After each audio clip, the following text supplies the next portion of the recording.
Donc, voilà en réalité le top 10 des techniques Excel que vous devez chercher à maîtriser si vous souhaitez réussir la conception du tableau de bord ou reporting avec Excel. Donc, vous pouvez faire des recherches pour aller beaucoup plus loin. Je vais rentrer rapidement dans le petit cas pratique que j'ai prévu. Ça, c'est juste pour ce cas pratique, c'est vraiment un cas école, juste pour titiller un peu ce qu'on a vu là et vous permettre d'avoir un peu quelque chose de beaucoup plus pratique, quoi, de quitter un peu du PowerPoint et de rentrer dans la pratique. Le fichier, vous aurez également le fichier, ne vous inquiétez pas. Donc, j'ouvre mon classeur.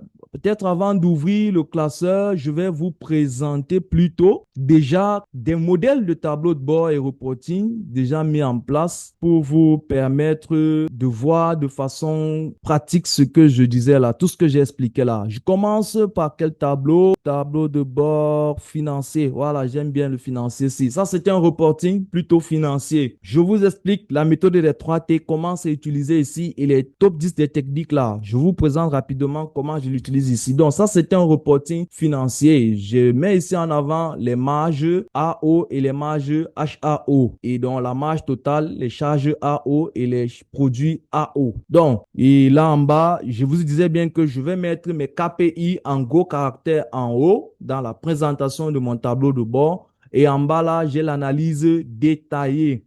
Et j'utilise quoi? Les graphiques ici, ce sont des mises en forme conditionnelles ici pour présenter ça. Ça, c'est simplement des mises en forme conditionnelles. Ça, c'est un graphique en colonne pour mettre en avant les charges et les produits. Et j'ai mon segment chronologique là de moi pour pouvoir observer mon tableau de bord, moi par mon reporting, je veux dire moi par mois, ou bien de voir sur une période cumulée, trimestre un par exemple, ainsi de suite. Donc, j'ai également la possibilité, ici je suis dans une situation multi-pays où je peux suivre le reporting au Cameroun, en RCA, en Côte d'Ivoire, par exemple, l'entreprise travaille à la fois dans tous ces pays, en RDC, ainsi de suite. Donc, c'est un cas un peu beaucoup plus complexe que j'ai présenté là. Et j'utilise la méthode des 3T. Premier T, je collecte mes plans comptables sous forme de tableau. Voilà mon plan comptable ici. Lorsque je me positionne là, je vois bien création de tableau. Ça veut dire que ces données sont sous forme de tableau. Si je viens dans le vide là, ça part. Si je viens encore là, je vois création de tableau. Donc, j'ai collecté mes plans comptables sous forme de tableau, tout simplement. Deuxième étape, non, toujours la première étape, je collecte ensuite les grands livres sous forme de tableau. Grands livres de produits, charges, clients et fournisseurs sous forme de tableau. Si je me mets là, hors du grand livre, vous voyez voir, après pivot table, l'outil de tableau est parti. Si je viens là, l'outil de tableau revient. Voilà l'outil de tableau. Donc, nom du tableau. Donc, c'est pour ça qu'on dit le premier T, c'est de collecter nos données sous forme de tableau. Et mes données collectées ici sont les données dynamiques, c'est-à-dire les données qui évoluent le jour, les opérations comptables et les données statiques, les plans de compte. Ensuite, je vais passer à l'analyse avec les TCD. Donc, dans cette feuille analyse, j'ai essentiellement les TCD. Si vous observez là, je n'ai que les TCD. Voilà le TCD qui me fait le calcul des produits, activité ordinaire. Voilà le TCD qui me fait le calcul des produits HAO. Je n'utilise pas de fonction complexe là. Voilà le TCD qui calcule les charges AO, le TCD ensuite des charges HAO, ainsi de suite.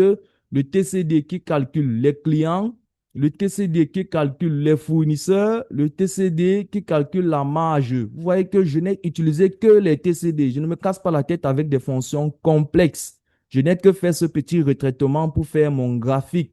Et après, ici, c'est le TCD pour avoir le filtre par pays. Et rapidement, donc, je produis mon reporting là. Donc, c'est assez simple. 3T, collecter des données sous forme de tableau, analyse avec les TCD et visualisation. Ici, maintenant, qu'est-ce que j'utilise ici? Les fonctions de recherche. Bon, quand je me mets là, si vous observez sur la barre de formules, vous ne voyez pas les formules. Les formules sont masquées. C'est ça la protection du classeur, comme je disais à la dernière étape. Vous masquez les formules. Si un utilisateur se positionne là et il veut saisir un truc, voilà, Excel refuse. On ne peut rien modifier sur cette page. Ça, c'est une page qui va lire avec les fonctions de recherche dans la feuille analyse et vient juste afficher ici et après, donc, je sécurise cette page. Je ne peux pas me mettre là, je modifie le montant manuellement. Non, tout ça se calcule automatiquement. Donc, j'ai donc un reporting automatisé. Si je modifie une information dans mon grand livre ici, il se met à jour avec le bouton actualiser. Là, j'ai utilisé une macro pour mettre ce bouton actualiser qui met à jour mon TCD, mon reporting. Par exemple, je vais faire rapidement là une simulation. Je prends le compte de charge ici. Voilà. Et ici, je vais augmenter le montant. Le montant ici, c'est 4506. Je vais augmenter le montant. Je vais mettre, regardez, je vais mettre 100 000. Je vais mettre même 10 millions. Voilà. Et là, je me rassure bien. 3 zéros, c'est 1 million. Je vais ajouter un zéro pour mettre 10 millions. Vous allez voir. Je vais en fait faire un gros montant et vous montrer comment à ce niveau, je n'ai qu'à cliquer sur le bouton actualiser et là, actualiser le compte.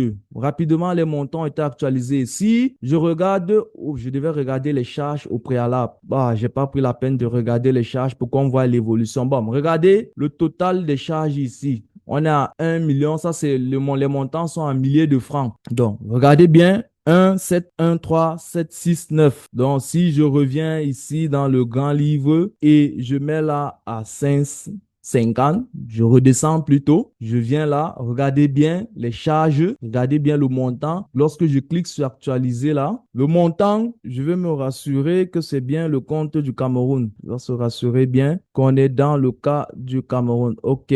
Et le grand livre des charges en débit, effectivement, au mois de janvier. Donc, on va venir se regarder là en janvier. OK, on va regarder en janvier là. Et les charges, bon, il est passé à 50, il ne se figure plus ici parce qu'il est assez minime. Donc, il est plutôt en dessous là. Et ici, je n'ai que le top 10. Malheureusement. Bref, j'ai voulu vous montrer l'actualisation automatique de ce reporting. C'est pas seulement ça le plus important. Maintenant, je vous montre encore, toujours avec cette même méthode, le reporting des projets. C'est la même méthode utilisée. On a des données de base collectées sous forme de tableau là. Liste des projets, liste des charges. Ensuite, le suivi des dépenses du projet toujours sous forme de tableau. L'option création de tableau est toujours là. Et ensuite, on a le rapport. La feuille analyse avec les TCD ont été masqués. Je vous avais dit que quand moi je finis, je vais masquer. Voici afficher. Si j'affiche la feuille analyse, vous allez voir que dans la feuille analyse, j'utilise essentiellement les TCD. Essentiellement les TCD pour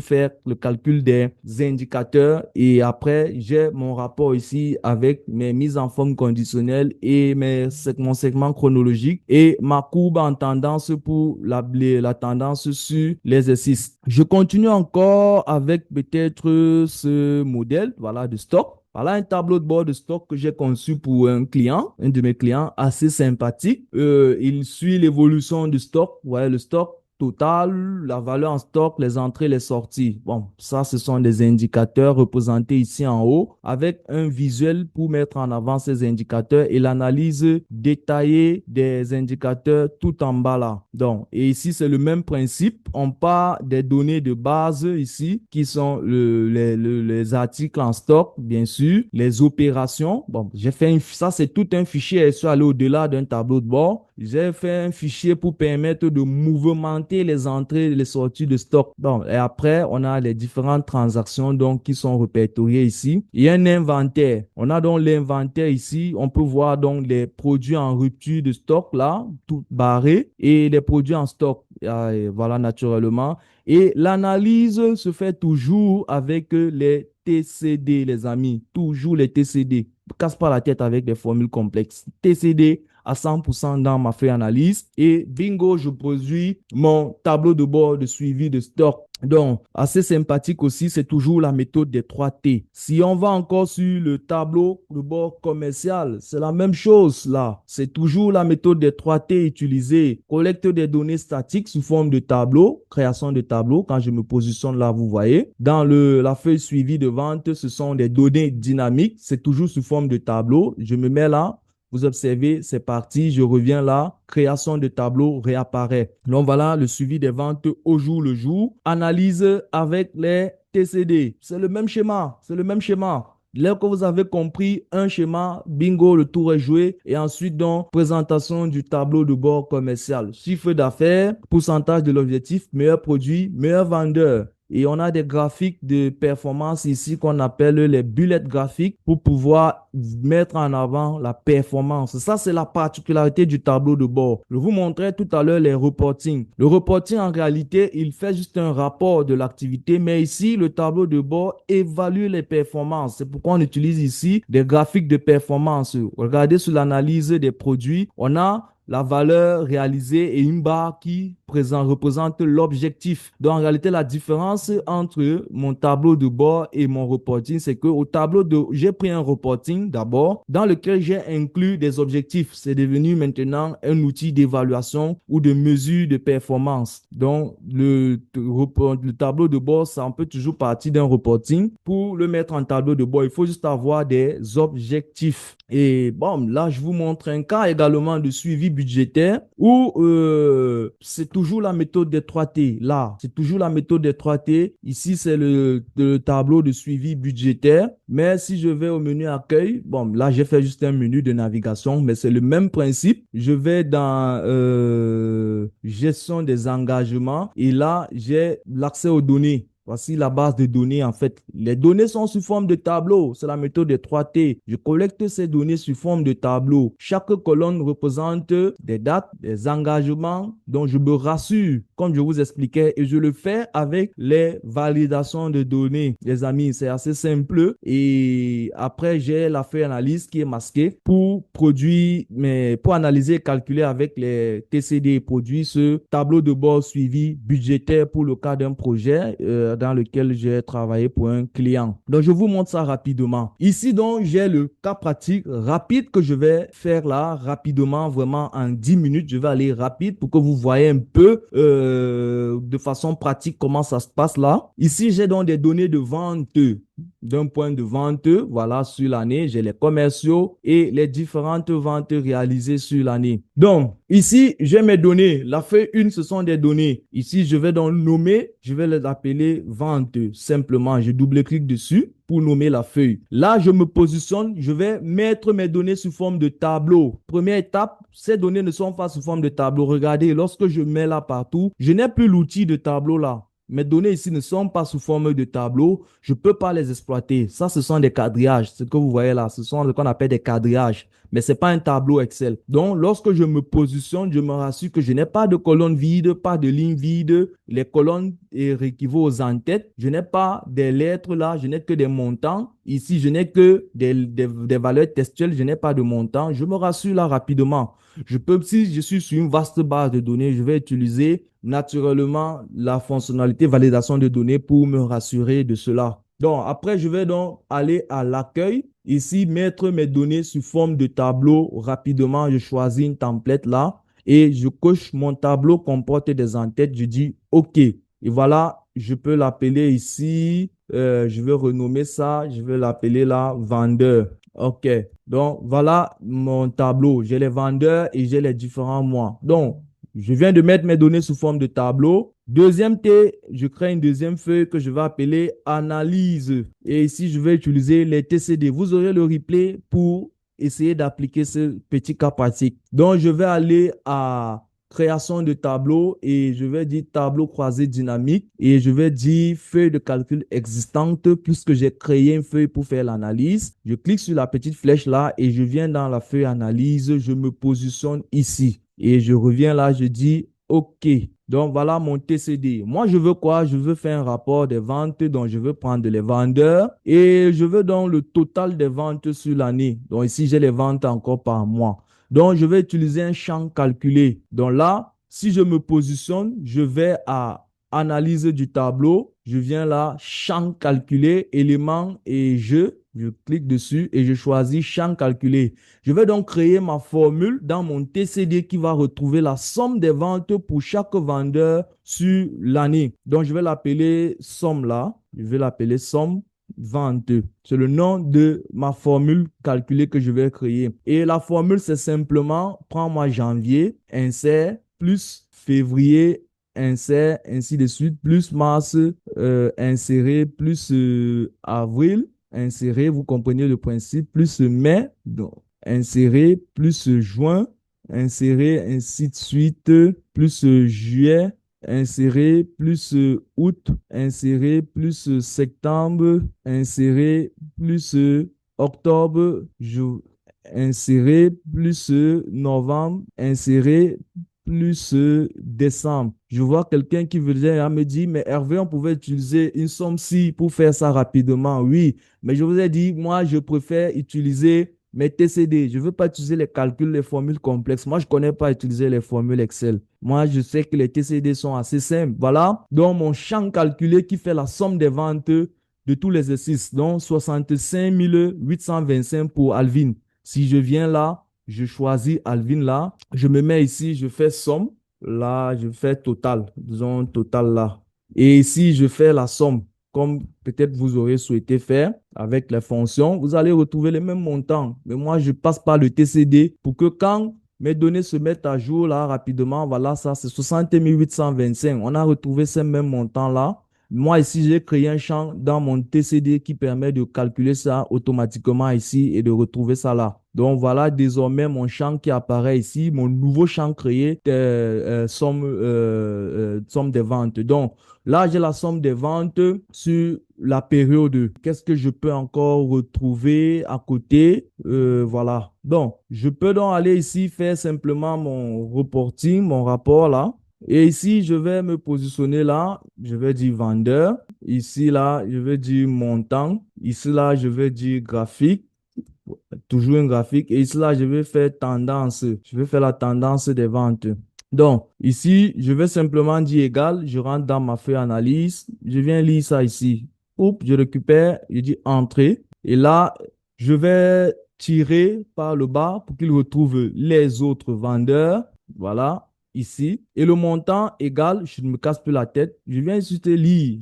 Là, c'est la formule lire tableau croisé dynamique que j'utilise là. C'est une formule de recherche. Je vais double-cliquer là. Et au niveau, dans la formule vendeur, élément 1, c'est Alvin. Là, je choisis plutôt cette cellule pour qu'il varie également sur les autres lignes et trouver les autres montants. Je valide contrôle entrée. Et là, retrouver rapidement les autres montants. Je vais dire égal ceci. Ça, c'est l'astuce pour faire le graphique. Je reproduis ça ici et je fais Alt TD pour la mise en forme conditionnelle. Nouvelle règle, choisis ici, barre de données, afficher uniquement la barre, choisis ma bonne couleur là, simplement, et je dis OK, OK. Donc voilà la barre de données là. Et ici, je vais trier ces montants là, trier du plus grand au plus petit. Voilà, je préfère toujours trier pour avoir un truc comme ceci.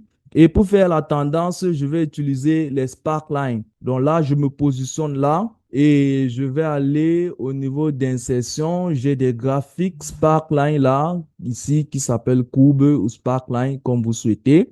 La plage de données, voilà ma plage de données, ce sont les ventes que j'ai ici. Oups, là, comme ceci. Et là, bon, il ne sera pas dynamique. Bon, je vais reprendre ça plutôt ici. Je vais reprendre ça plutôt ici et d'ajouter plutôt les mois là. Je vais reprendre ça comme ça pour avoir un truc assez dynamique. Puisque j'ai fait un tri sur mes données, regardez ce que je fais là. J'ajoute encore ces mois-là dans ma feuille analyse à partir de mon TCD.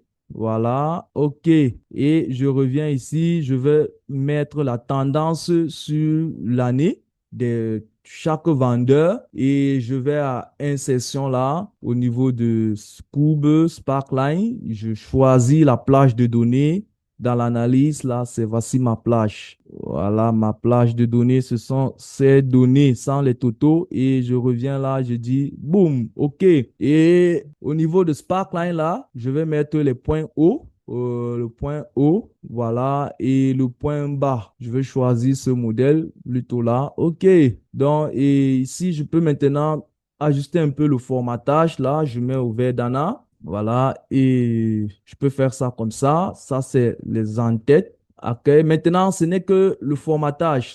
Ce n'est que le formatage que je fais maintenant pour avoir un rendu un peu plus sympathique au niveau du visuel. Là, OK, là, je vais aligner les éléments, là, comme ceci. Et ici, je vais faire euh, mettre une bordure inférieure là. OK. Et ici, je peux faire mon petit titre. C'est quelque chose d'assez simple. Fusionner là, je vais dire reporting des ventes. Donc, OK, ici, naturellement là, comme ceci, accueil, rapidement, je mets une bordure en bas et je vais mettre là le total. Donc, voilà comment je vais présenter mes données. Alt égal, raccourci de la somme. Et ici, je vais mettre clic droit, format de cellule. Je vais rapidement, pour gagner en temps, je vais vous laisser avec le replay, voir ça, séparateur des milliers, boum. OK. Et ben voilà mon reporting assez simple en gras ici et je peux augmenter un tout petit peu la taille.